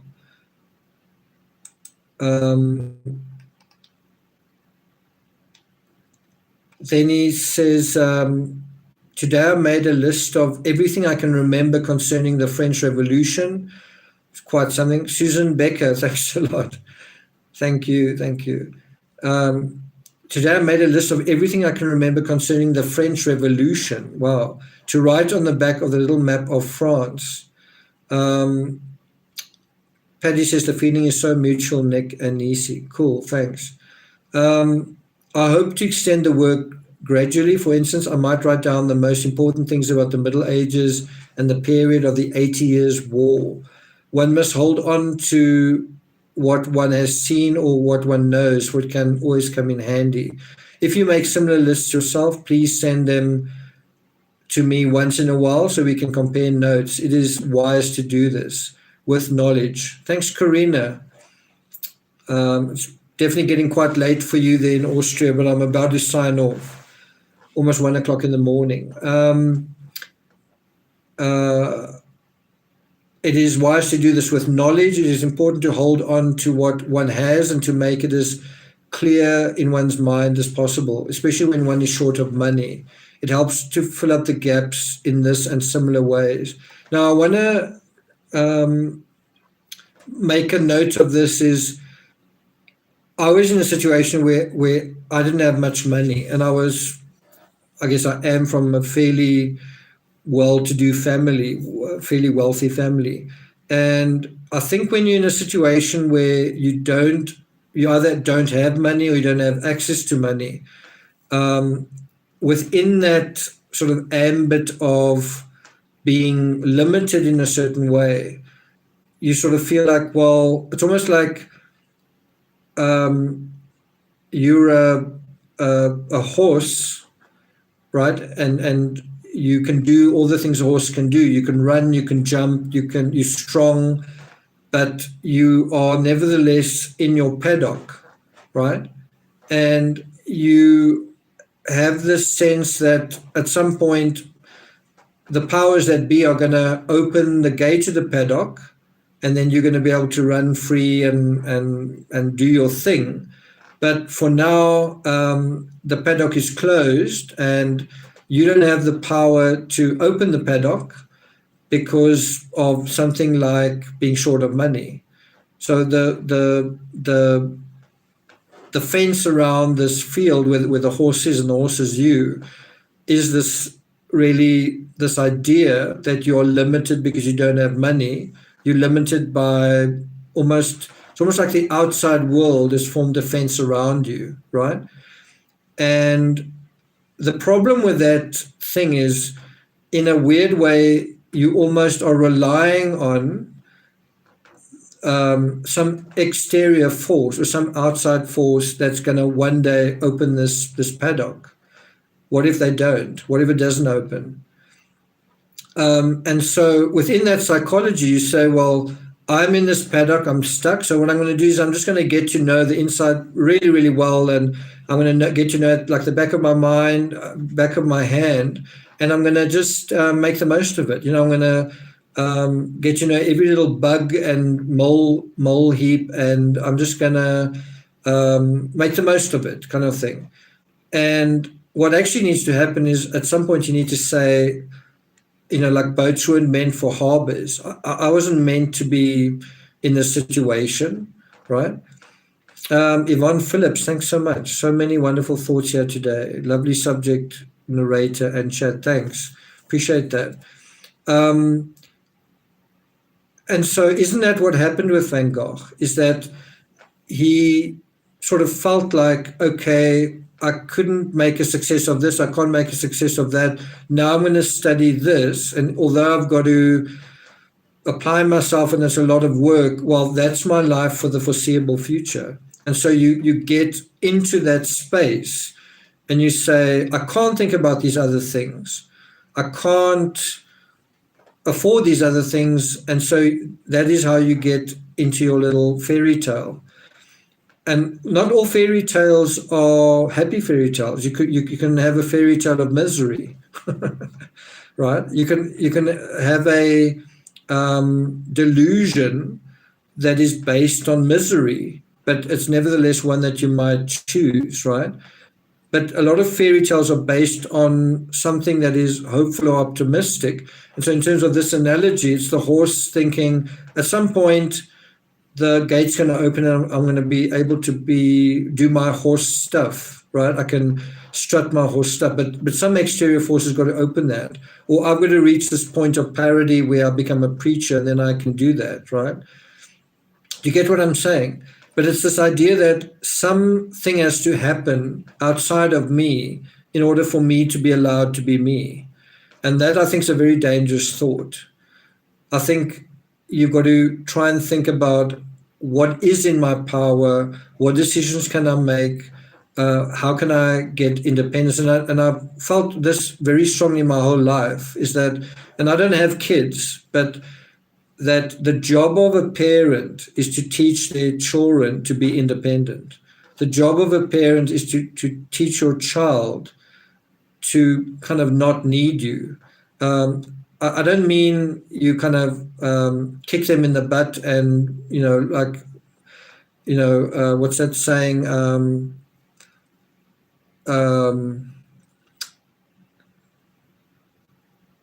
Yeah, but anyway, when you punish a child and you say, it hurts me more than it hurts you. I'm not saying any of that. I'm just saying, if you really love your child, you want to teach your child how to live in the world in a way that your child's going to be the most functional. And that's not to be dependent on you, right? So, in other words, you're giving your child the gift of life when you value them as a person, but you also teach them the skills they need to go out into the world. And some of the skills are unlearnable. The only way you're going to learn it is where you open the door and let them go through. You open that that paddock and let the horse run, and who knows what's going to happen. With Van Gogh, he's kind of trapped in, seems like, expectation, his own and everyone around him, you know. And then doesn't he go from that to being trapped in the expectation of the art world after that, right? But then he certainly does rise to that challenge, I think. Anyway, something to think about. But being short of money can often be an excuse young people give for why they don't grow, why they don't develop, why they don't do certain things, why they don't take an act of courage. Then he finishes off here saying, regards to the family and wish them happiness in my name. It may be that on my way to Amsterdam, I shall stop at The Hague to bring you the prince you left behind, but don't count on it. Again, adieu, very best wishes, and a warm handshake in thought from your loving brother, Vincent. Then Vincent's sisters wrote at the bottom, my beloved brother, this is to Theo. A happy new year, and I wish you lots of good luck. We are all quite anxious to hear about the decisions of the High Court in the matter of Gogh. So looks like there's some kind of court case in terms of his company. And we hope they will prove favorable to you in every respect. How nice it is to have been together again. And it's a pity that the little words have been must be used, don't you think? Well, I'm looking forward to Easter, and I suppose it is the bright spot on your horizon too. What do you say to that preaching? Isn't it a shame? The Reverend Mr. Kaleman did not even half know what a foolish thing he did to go and hurt his arm at such an inopportune moment. And now adieu. Will wants some space too, so I am stopped in a hurry. Ever your affectionate sister, Liz. Dear Theo, my warmest wishes for the new year. Liz tells me to write that she wrote, my beloved brother, by accident. We must go to bed now. Good night. A pleasant day. With much love, Will. And so that's the end of that letter. That's something else just to bear in mind, is that Vincent comes from quite a big family. He's got 3 sisters. He's got 2 brothers. And you could maybe make the argument that he's socialized in that sense, that he is in the bosom of his family. But the problem is he's not socialized in a setting beyond his family. And the fact that he's in such a pious family may be also part of the reason why he doesn't, for the lack of a better word, become kind of a naughty boy, why he doesn't stray in a certain way, right? Karina says, character and courage, nobody can ever take that from you. That is what I taught my children. Nisi says, a fine line to not enable, I imagine because we didn't have children. Karina says, to be as independent as possible, to be prepared to let them make mistakes as well. Yeah. Bridget says, he's an incredibly hard worker. Anything he does fully, even when it's not him, and he feels that deeply. Vincent tries really hard. Resilient, he's so conscientious. I find him a bit brittle. So he does have this resilience. He does have this endurance. He does have this persistence until he doesn't. So he is someone who can kind of fall apart. He is someone who can be quite brittle. When things don't work out with VOS eventually, he seems to sort of lose faith in God, which is quite a big step for someone who's coming from where he's coming from, right? But overall, I do think he's a strong fellow in the sense that he's got a lot of self-discipline, a tremendous work ethic. And so in that sense, he's got tremendous endurance and resilience, but it's not infinite, that there is a limit to that, So I've kind of promised you guys that I would talk about something from my personal life. And I must say it was quite a shock when I read this. I kind of make jokes every now and then that I identify with Van Gogh, and some people say I look like him. I mean, I am, it's a 2nd or 3rd generation Dutch. when my father was born, he spoke Dutch. So when he was a little infant, he spoke Dutch and went from Dutch to English, right? But the part that I want to share with you guys is quite personal, but I'll try and be a little bit generic about it. Is I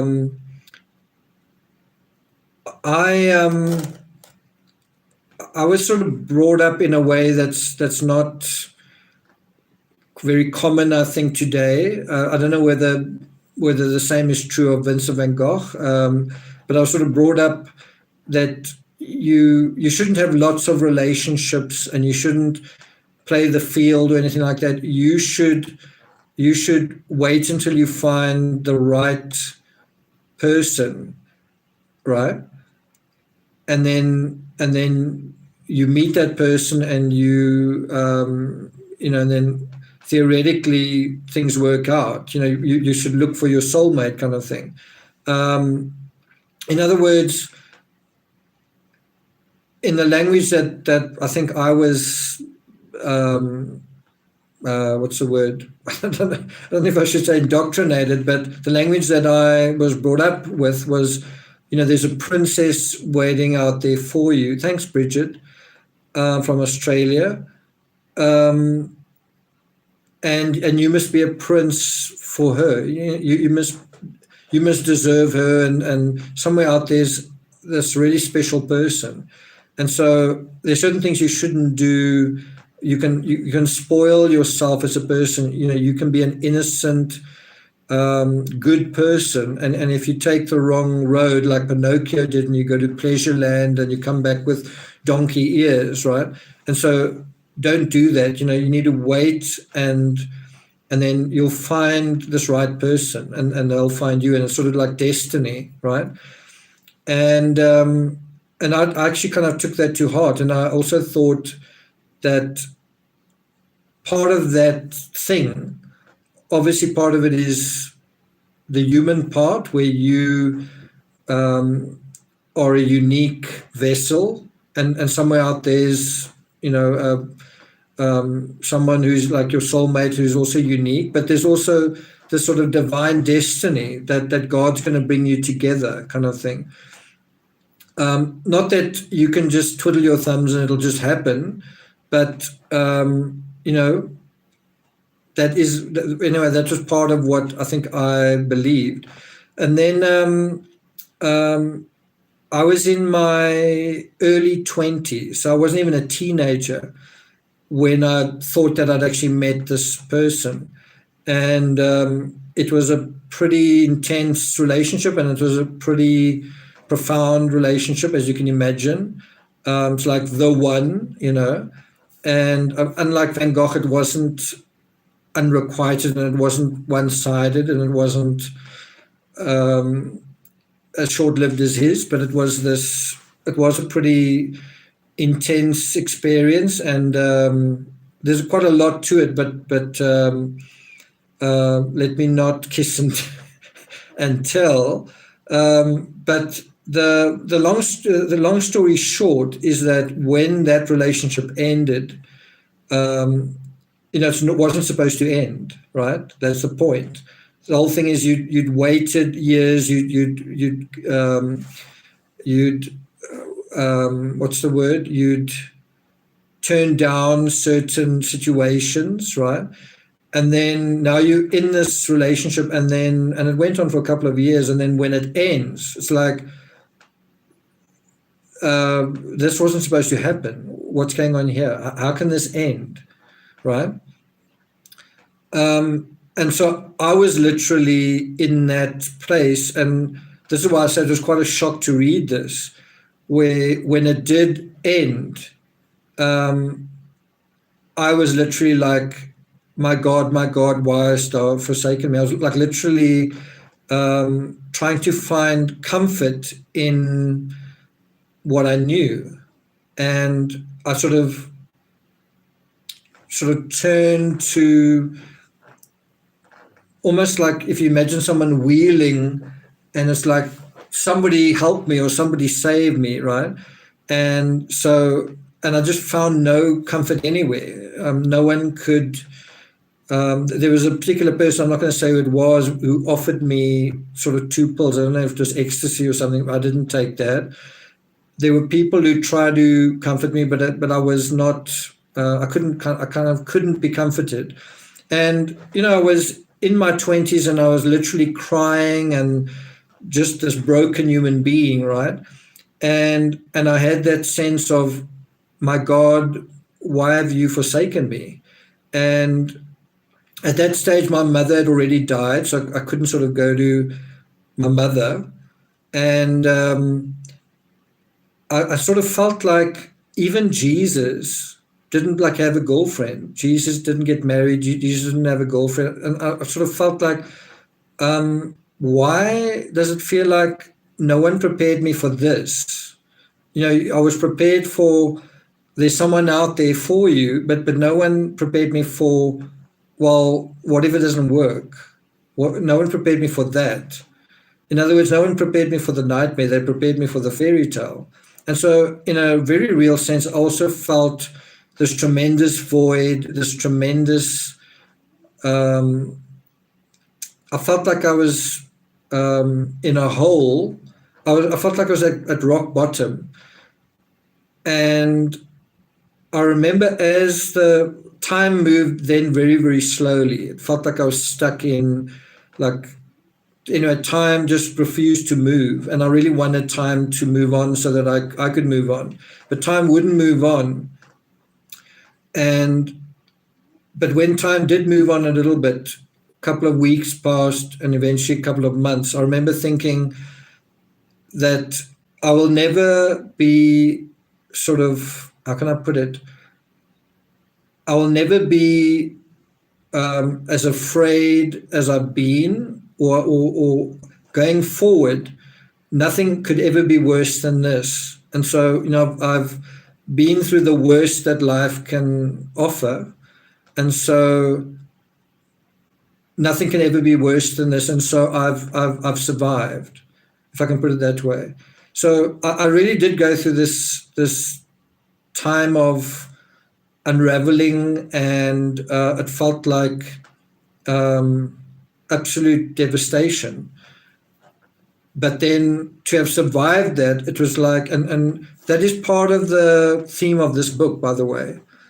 Although this book isn't really based on surviving a very big love relationship that doesn't work out. It's based on that life goes on after the end of the world. That's the main message of this book, and it does.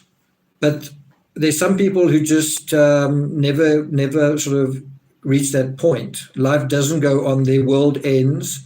Some of them commit suicide. Some of them become alcoholics. But anyway, that was what I took out of that. But it was just incredible reading that exactly the same sentiment I felt at the time. Was I felt like even God, I can't even get comfort from God in this particular issue because of what I'd said. And so that was a real moment where you had to figure out where you had to grow up and be an adult and say, these are the cards I've been dealt, and only I've been dealt them. You can't go to somebody else who's, other people have also had love not work out, but you are now in that situation, and it's only you, and you are alone in this. But it's also now your opportunity to figure out what to do with the life you've been given, or like what Gandalf says, and so that is a real moment. And you either do something functional with it or you don't. You can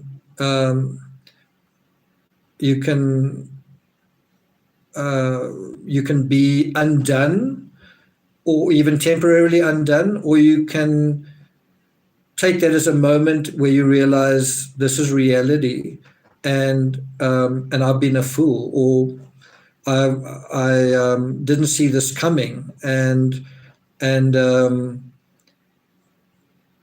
life isn't this simple thing that everything's predictable and so on and so on and so on. I must have got a really unkind comment on YouTube.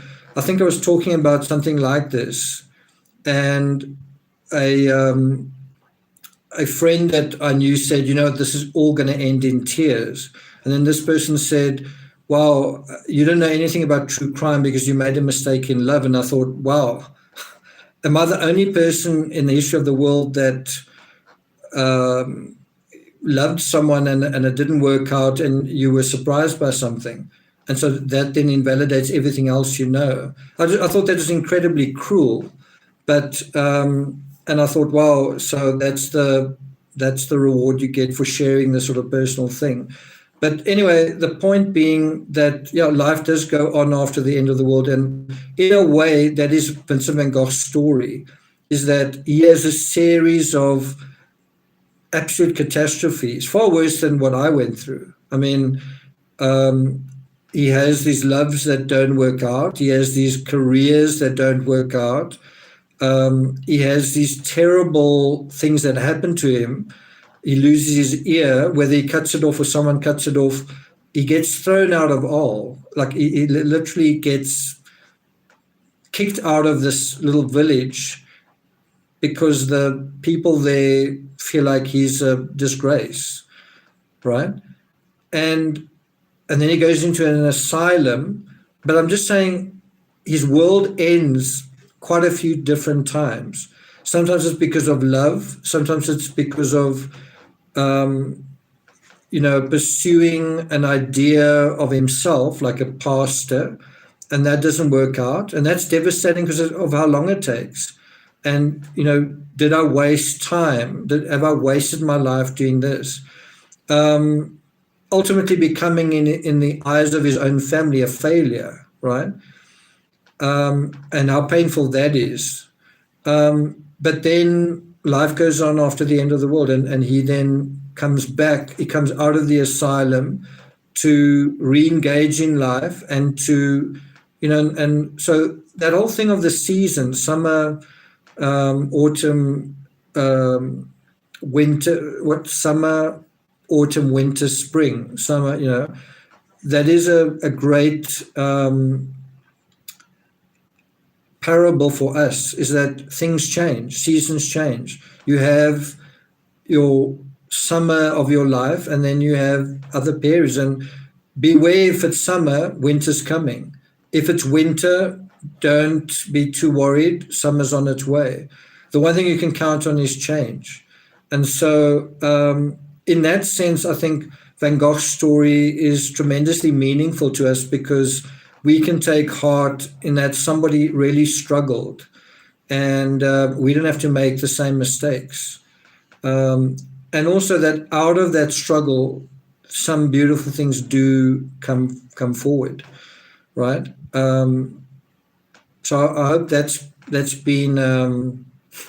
I hope it's been an interesting episode. This one, we haven't dealt too much with these letters, but we now are at least in 1878, and I think he goes to the Borinage. Is it this year? Let me just check.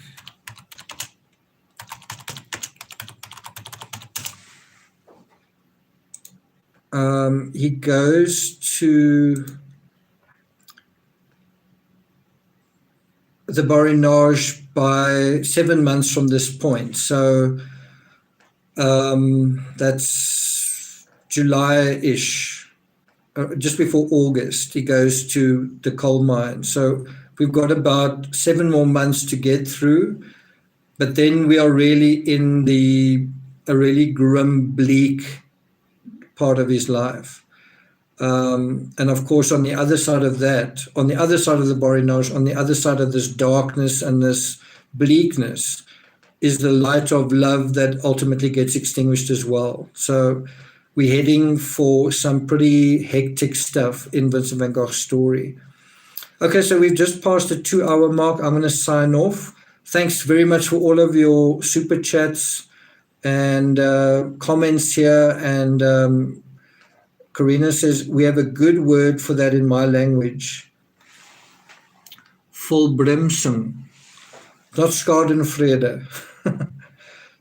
akin to come to a dead stop after having been at full speed. Vincent did a full Brinksome quite a few times, absolutely. The great thing about it is you can make a balls up, and then you can create your life anew. And I think there's tremendous hope and optimism in something like that. So, Lamtoon, I like your avatar there. It actually looks pretty Van Gogh-y. Thanks for going back and covering his older letters, Nick. These streams are sort of therapy for me. Sadly, I've probably been even more delusional about unrequited love than even Vincent. Ha ha. I think if you can say that, I think if you can, because often it's like a minefield, it's painful, it's filled with, often with regret, it's often like a poisonous radioactive territory. But if you can kind of go there and say, maybe I wasted some time, maybe I was delusional, maybe if you can kind of be, and as you say, if you can kind of have some perspective about it, then that's definitely going to help you going forward. And also it helps you deal with the past in a constructive way. One way not to deal with the past is where you just try and never think about it. And you've got to find the balance, and I think this is a good point to end on. You've got to find the balance between introspection that's never ending. And remember what Dumbledore said to Harry Potter, just in front of that mirror.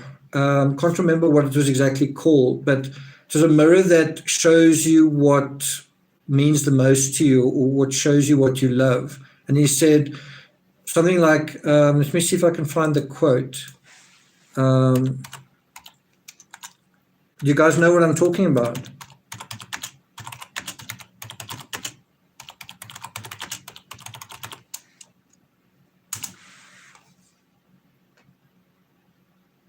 So Harry Potter is standing in front of the mirror of Erised, which shows the deepest and most desperate desires of one's heart, right? And then what did he say? He said, and this is such a, I don't know, I'm actually getting goose flesh just thinking about it, because it's just so important and so well said. Dumbledore said to Harry, "It does not do to dwell on dreams and forget to live." And the same applies to, you had relationships that didn't work out, to dwell on those. Dreams not always a good thing. It can also be something that maybe wasn't the past that you wanted. It does not do to dwell on dreams and forget to live, right?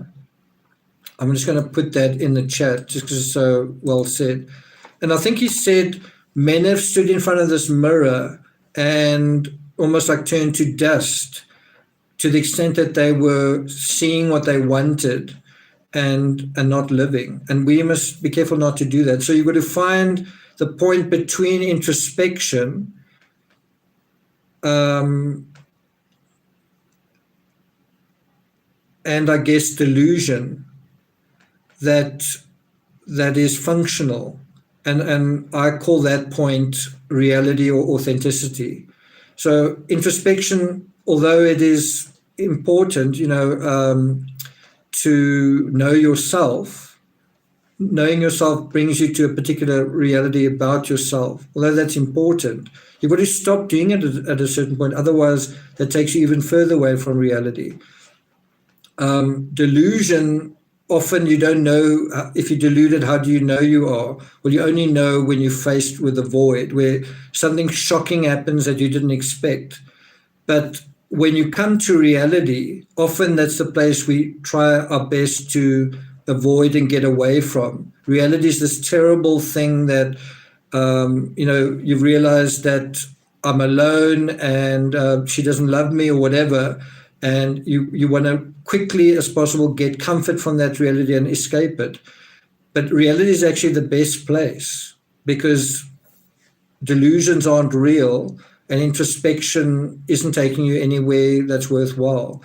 And so the best comfort is actually reality. If you can, there's a saying, you can only handle so much reality.